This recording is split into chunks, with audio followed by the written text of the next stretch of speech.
Okay, so learning outcome, let me quickly review the information gathering techniques. They start with the interviews. The interviews are the most common techniques for gathering requirements. Is to sit down with the clients and ask them what they needed. The discussion should be planned out ahead of time based on the time of the requirements you are looking for. There are many good ways to plan the interview, but generally you want to ask open-ended questions to get the interview to start talk and then ask probing questions to uncover requirements. So if you are having the requirements, the the one of the good way of getting the requirements is interviewing people. But it is most important that the interview should be planned before the time. It shouldn't be the case that no one should be prepared, but both of the parties, like the interviewer or interviewee, should be very much prepared so that they should know that what they want to deliver, and the interviewer should also know that what they want to ask. They should prepare well in advance. The information gathering technique can be the observation as well. The observation is the systematic description of events, behaviors, and artifacts in a social setting chosen for study. Observations enable the researchers to describe existing situations using the five senses, providing a written photograph of the situation under study. So, when you are trying to observe any event, any behavior, any artifact, so you are really trying to write a photograph of the situation. It means you are observing. A survey. Survey is a list of questions aimed at extracting the specific data from a particular group of people. Surveys may be conducted by phone, by mail, via internet, sometimes face to face on busy street corners or in malls. Surveys are used to increase the knowledge in a field such as social research and demography.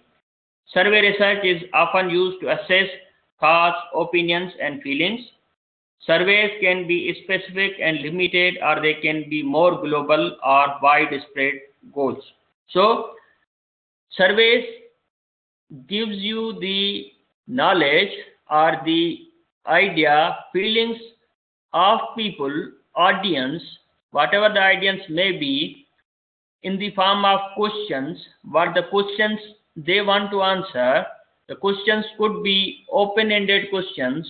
Open-ended questions could be the questions that they want to give the answers on their own, but close-ended questions are the questions that you provide them the answer and they are supposed to select only one or two answers. So the research studies could give you an analysis that how many people, for example, are agreed or disagreed, and for example, like 20% of the questions could be that they could produce any alternative of the suggestions or any of the comments. So surveys help you in this way. Now we come to the focus group. A focus group is a form of qualitative research in which a group of people are asked about their perceptions. A qualitative research and a quantitative research, they are two different things. In quantitative research, you deal with a numeric figures of the research. In a qualitative research, you deal with the ideas and perceptions, opinions, beliefs, attitudes towards a product, towards a service, towards a concept, towards an advertisement, idea, or packaging. Questions are asked in an interactive group setting where the participants are free to talk with each other members. During this process, the researcher either takes notes or records the vital points he or she is getting from the group. Care should be noted to select members of the group carefully for effective and authoritative responses. So, for focus group, you select a particular group for the discussions so that they should be able to give their perceptions, opinions, beliefs, attitudes. about any product or any concept or any advertisement or any idea, and they ask the questions in interactive way. Like on the TV shows, some people, 4 or 5 are chosen, they talk with each other, and during that process, the organizer of the discussion, they basically note down the important points, and they finally note down the important things to come to a conclusion. And but the selection of the people should be done carefully so that there may not be any participant which should be less helpful in order to boost the discussion. Using client briefs statements of the problems or opportunity. What is a client brief? It is the statement of the problem or opportunity, emphasis on clarity and a brief outline of brand's current position, its marketing strategy, and where it wants to get to should always be written by the client. So to know what is the client brief about anything, any brand. So requirement gathering helps you when you know the client brief, that what they think about it.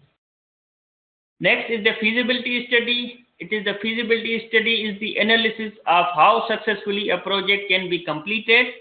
It is an accounting for the factors that affect it, in such as economic, technological, legal, and scheduling factors. Project managers use feasibility studies to determine potential positive and negative outcomes of a project before investing a considerable amount of time and money into it. So, feasibility study gives you an analysis of how a project can be successful. Based on certain factors, you should do the feasibility study to determine whether you should go ahead with the project or not.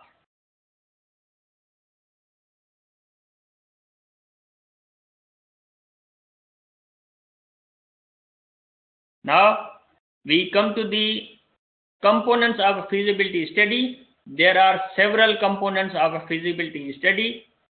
One is the description. A description is a layout of the business, the products and or services to be offered, and how they will be delivered. So, your feasibility study should have a layout of the description, that what products or services will be delivered. Its market feasibility, describing the industry, the current and future market potential, competition, sales estimations, and prospective buyers. So, after describing the layout of the product, the information about the product, you should know the market feasibility, then technical feasibility, which lays out the details on how a good or service be delivered, which includes the transportation, business location, technology needed in order to transfer or deliver the particular product, or to create a product, whatever the materials will be used and any labor will be used. So technically, all sorts of items which could be used in order to produce a product technically will be suitable or not. Either it could be the transportation or the development or manufacturing of the product. Financial feasibility, a projection of the amount of funding or startup capital needed, what sources of capital can be and will be used, and what kind of return can be expected on the investment.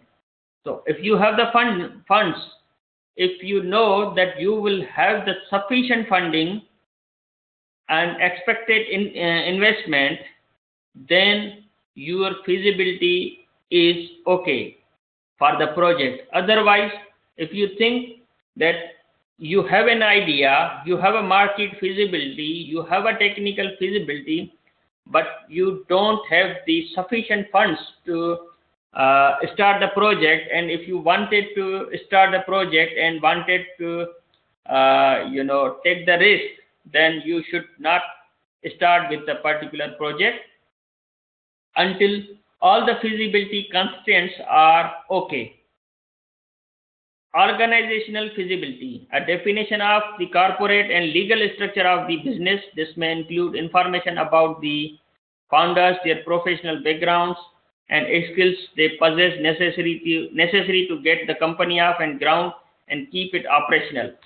So it's not only the case that you have a good description, you have a good market feasibility, good technical feasibility, financial feasibility, but organizational feasibility is also important, so that you could work out at the corporate level, not only corporate level, but the legal the issues, the constraints of the business are also fulfilled, which could be the who will be involved, the what professional issues will be involved, what standards of the project will be involved, and what the grounds should have a particular project, so that you should have a reason to go ahead to develop a system which is carried out through the feasibility study. And feasibility study, these components will help you to decide better whether you have done really a groundwork or not. Process specification. The process specification is a method used to document, analyze, and explain the decision-making logic and formula used to create output data from the process input data. Its objective is to flow down and specify regulatory engineering requirements and procedures. High quality consistent data requires clear and complete process specifications.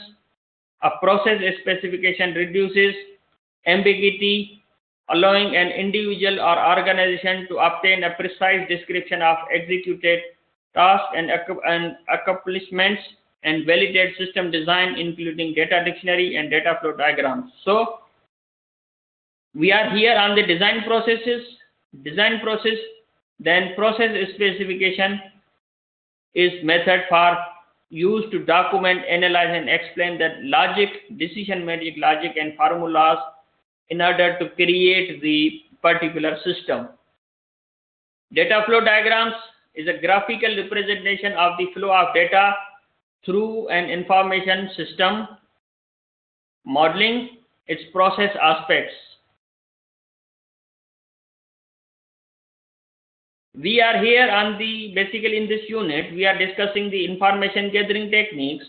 When you have information using interviews, observation, survey, focus groups, client briefs, and looking at the feasibility, you should be able to know the process specification. Then you need to design the process, and design the process, you should know the data flow diagrams, which are the graphical representation in order to show the facts of the project, aspects of the project. A data flow diagram is often used as a preliminary step to create an overview of the system, which can later be elaborated. Data flow diagrams can also be used for visualization of the data processing. A data flow diagram shows what kind of information will be input to and output from the system, where the data will come from and go to, and where the data will be stored. It does not show information how the timing of the process or information about whether processes will operate in sequence or parallel, which is basically the flow chart. So in data flow diagram, it will give you the information of the structure, not the flow. So in order to go ahead with the system development, you should have information, you should have the pictorial representation of the system using the data flow diagram. Possibly the data flow diagrams could be like this, that there is a bank database server, there is some login, then checking account, then amounts, then updates and details, and it would be similar to this. The next is entity relationship diagrams.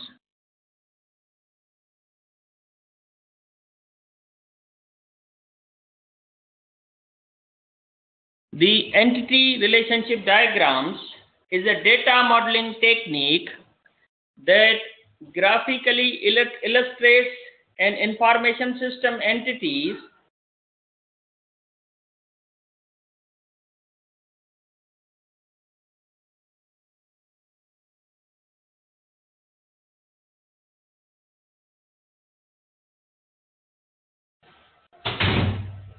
the entity relationship diagrams. An entity relation diagram is a data modeling technique that graphically illustrates an information system entities and relationships between those entities. An ERD is a conceptual and representational model of data used to represent the entity framework infrastructure. The elements of the ERD are entities, relationships, attributes. So you have a system about components of the system analysis and design. Then you really need to create the relationships between the entities. Now, the databases are an example where you use the ERDs and data flow diagrams. You must have seen in the previous units for the databases. Now, the concept behind these illustrations is that you are following the system analysis and design by certain steps. First, gathering the requirements, then doing the feasibility study, then having the diagrams, the data flow diagrams, the entity relationship diagrams, and again the entity relationship diagrams, they have some predefined boxes, kind of symbols that you really use to create those diagrams. But which diagrams are most important, which diagrams are most usable nowadays is really a good question. The ERDs, entity relationship diagrams, the data flow diagrams, they are mostly used in designing the database architectures, but the UML, the Unified Modeling Language, is a standardized modeling language enabling developers to specify, visualize, construct, and document the artifacts of a software system. The UML makes these artifacts scalable, secure, and robust in execution. UML is an important aspect involved in object-oriented software development. It uses graphic notation to create visual models of the software systems.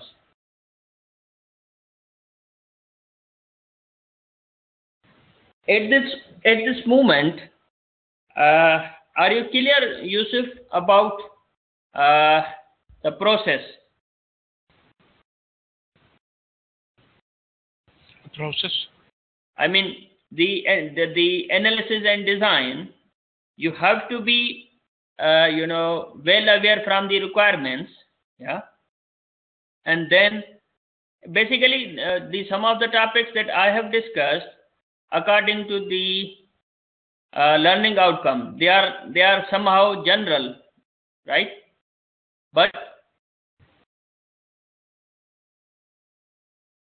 somehow they are general, but in order to represent the analysis and design, and more specifically, the design should have been represented using some diagrams. You remember that we studied earlier in the relational database, the data flow diagrams, the entity relationship model. Do you remember that? Yes. Yeah. So more interesting thing, that in order to give you the concept that what will be the entities, what will be the relationship between those entities, and probably the entities could be represented using those the symbols. A concept of UML model has arisen. Have you ever studied about the UML? No, never. This is the first time I heard about it. Sorry? This is the first time I heard about UML. All right. Okay, no worries. Now, let me go ahead with the UML. 1 second.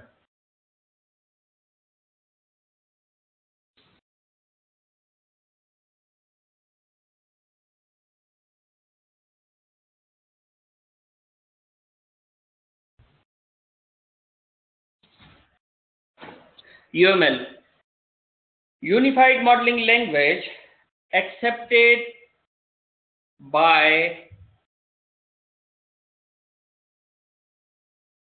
developers.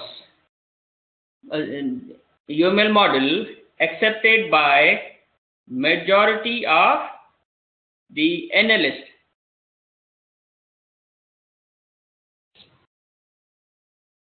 Are you clear about it?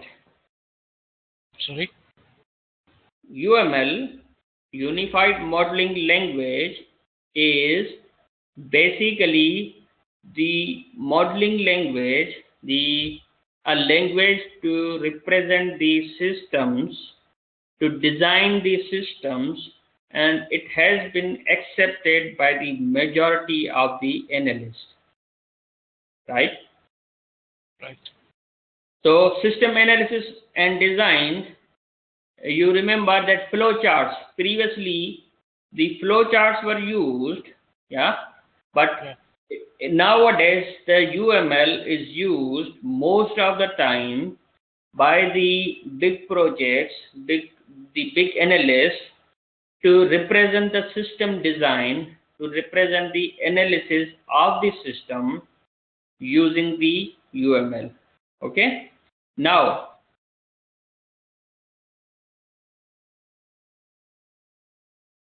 let us see that how the UML is used, and how it looks like, and how you can read the UML very well.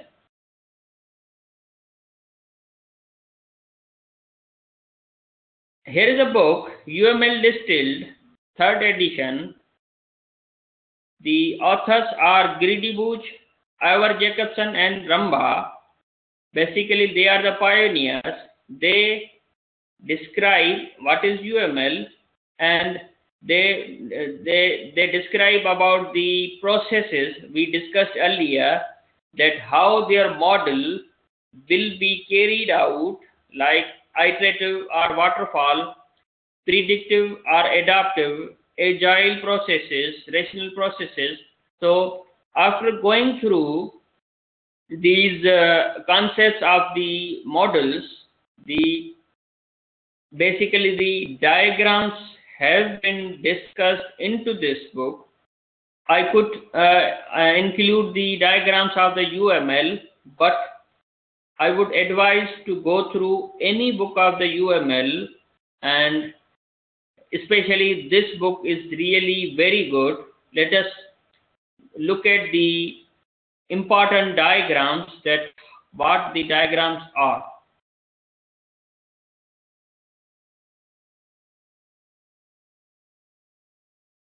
Now, a class diagram.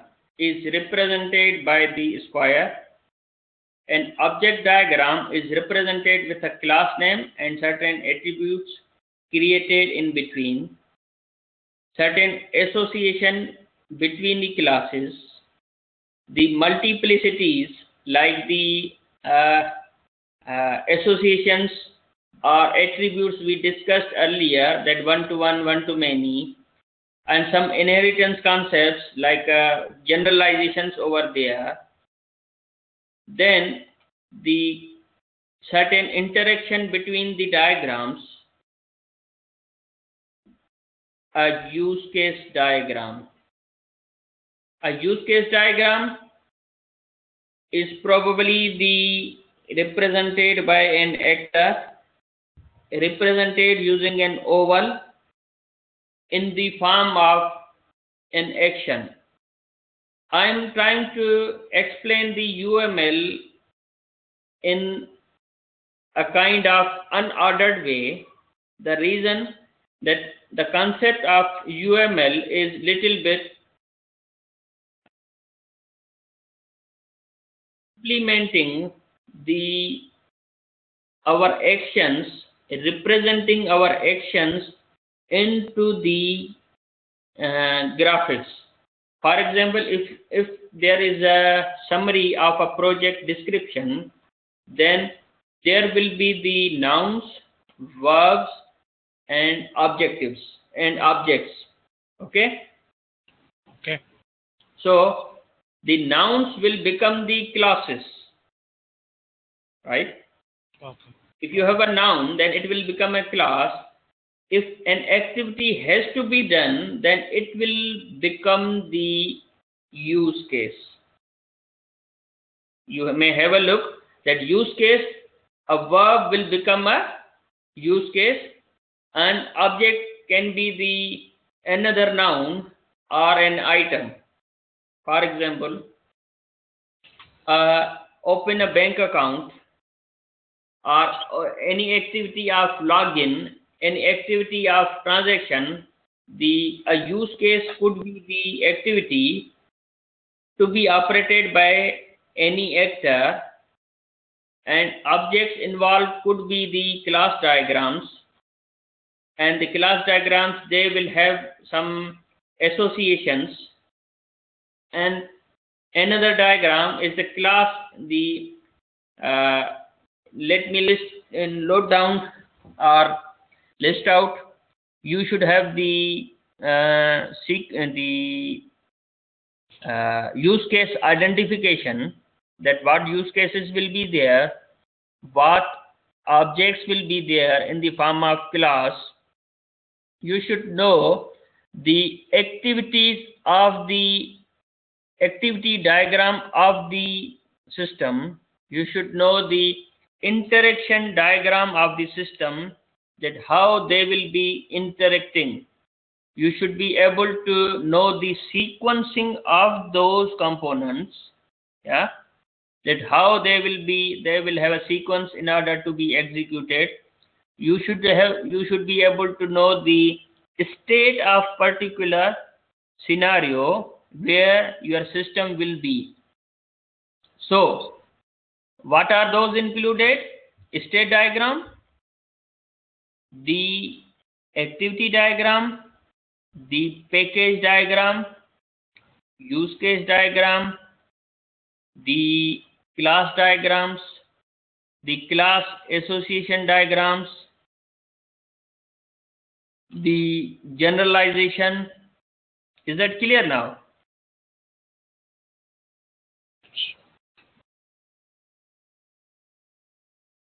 Yusuf? Yes. Yeah. So you will have to start with use case. What is a use case? Use case is a verb. When you want to represent any action or verb, you may use a use case.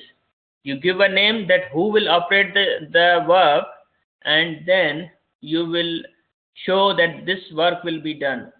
And which objects will be used? You will be using the class diagram. Yeah? Yeah. And then later on, you should know the state of the diagram. Yeah. Yeah. You should know the interaction diagrams. You should know the component diagrams. They are not too many, but very limited. They are very limited, and their usage and their explanation is not too much, but they have a kind of pre-specified chapters, chapters on the, for example, diagrams, a chapter on the, let's say, on activity diagrams, a chapter on the class diagrams, a chapter on the communication, a chapter on the component diagrams, deployment, then the uh, sequence diagrams, state machines, and use cases, right? So you will have to go through this diagram chapter by chapter, and it will be explaining to you that how you should read this book, and it will help you to get the most important concepts, that whenever you would start to create the analysis and design of your system using UML. UML is a unified modeling language that every analyst should do with this, so that the developers could understand it. And obviously you will not be drawing these diagrams using the pen and paper, but you will be doing either particular software. There's one Rational Rose, or have you heard about the Microsoft Visio? Microsoft? Visio, VISIO. Oh, yeah. Yeah. So you need to install the Microsoft Visio. Yeah. And you try it. Otherwise, I might be able to help you to find the Microsoft Visio, and then you can really create these diagrams very easily into Microsoft Visio. And your assignment probably may ask you to create the analysis and design of your system. Yeah. And then once you are done, then you can define the artifacts, that which diagram you are using, what is their interactivity, what is their connection between them. And in this way you will learn, you will become the analyst. Yeah. And to represent, to analyze the system, as well as your assignment will be done. And for your future purpose, you should have a knowledge, so that you should be able to work to apply your knowledge of this analysis and design. Yeah. In any way, in any role, in a developer, in an analyst, in a programmer, and all will be helpful for you. Is that clear? Clear. Yeah. So I won't be able to go through the each and everything of the UML, but the UML is an standard. There are certain certifications from the IBM, and have you heard about the MCSD? AT&T? The Microsoft certifications, and Oracle certifications, and many. Yep. MCP. Yeah. So UML is also available for the certification, and there are the well-defined and certificates, the well-defined artifacts, facts and figures about this language. You can understand, you can read more from the other sources, and then you should be able to learn the UML, and you should be able to be a good analyst. Yeah. Because the analyst have the responsibility to represent or the advise a system for the programmers to be implemented. Is that clear? Clear. Yeah. So Yeah. Any other question? No, so far. Okay, that's fine. So we end up this session, this session now, and I will upload this. These slides are already uploaded, but if I have made any changes in the updated one, then I will update, and you can look at this, later on. Yeah. All right. Thank you. All right. Thank you. Okay then. So see you next week. See you next week. Thank you very much for the lecture. Bye. Bye. Bye.